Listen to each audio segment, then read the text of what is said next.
I have had to cut my meeting so that I can actually address this judgment. Jeremiah Nyegenye, the clerk of the Senate, took me to court on defamation claims. And in fact, this was the funny thing.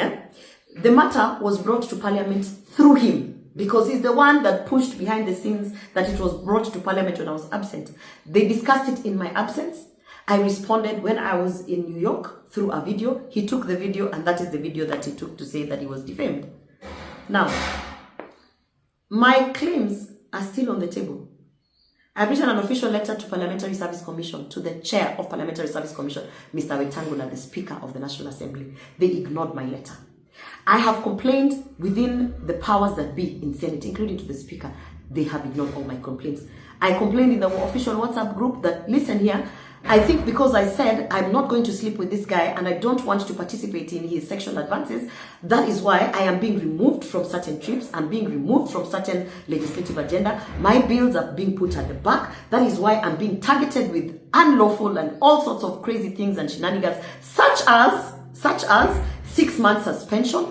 That is why also, as you can see, they forced me to put in an apology, which Jeremiah Nyegenye, through that committee that prepared, added his name. And remember when I was telling you people that this guy is going to use this thing in court, he went and used it in court as a submission. Now, I am a believer of the judicial system, and I do believe that as much as there are many legal loopholes that criminals, rapists, murderers are using to win cases, I do believe in the judicial system. That is why I have placed an appeal. I am going to appeal this judgment that has come out. I've had people saying, oh, 10 million, oh, when it rains, it pours, I don't know what. The machinery that is even being used to push this narrative is the UDA machinery that is actually supporting people like Jeremiah Nyegenye to continue with these things that they are doing in Parliament. Every single person that has worked in Parliament or has had an interaction in Parliament will tell you there is sexual harassment in Parliament. They will tell you they don't speak about it because this is what happens to you when you speak about it. So, and I mean, we are living the times where we have seen even politicians being put on platforms and being told to turn around so that we can see you're behind. This is a culture that somebody has to say no to. And I know that there is a price to pay to say no to that. And I'm willing and ready and capable to pay the price, because I was raised as a person who does not exchange sexual favors for whatever. That is not how my father raised me. And anyone who has been in my space knows, in fact, wanasema unajiringa, unajifanya, but that is not who I am. And there are many girls and many women who are finding themselves in compromising situations. You saw how Sabina Chege, actually a woman of her stature and her age, just succumbed to turning around to show her behind, because that is how the powers that be force it.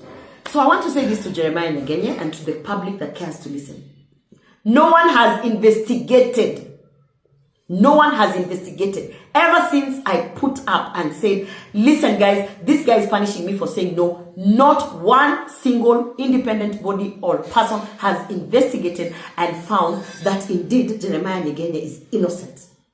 The only thing you have to do, even beyond investigations, as the public, why is the Senate refusing to put public the travel reports?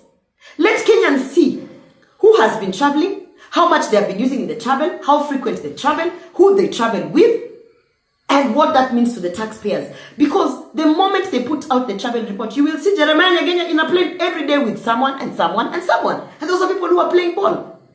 You will see the leadership of the house in a plane to wherever constantly with certain people. You will see even the Speaker of the House constantly in some travel with certain people.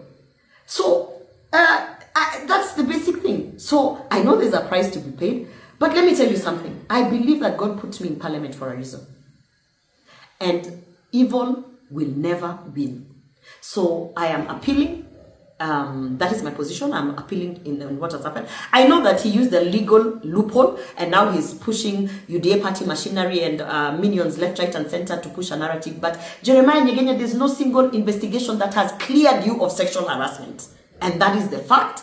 And the Senate has not carried out any investigation. Do not lie to Kenyans. And Kenyans, ask for the travel report so that you can see how your billions of Kenya shillings is being spent in exchange of sexual favors and trips. Yeah, that's what I have to say about this.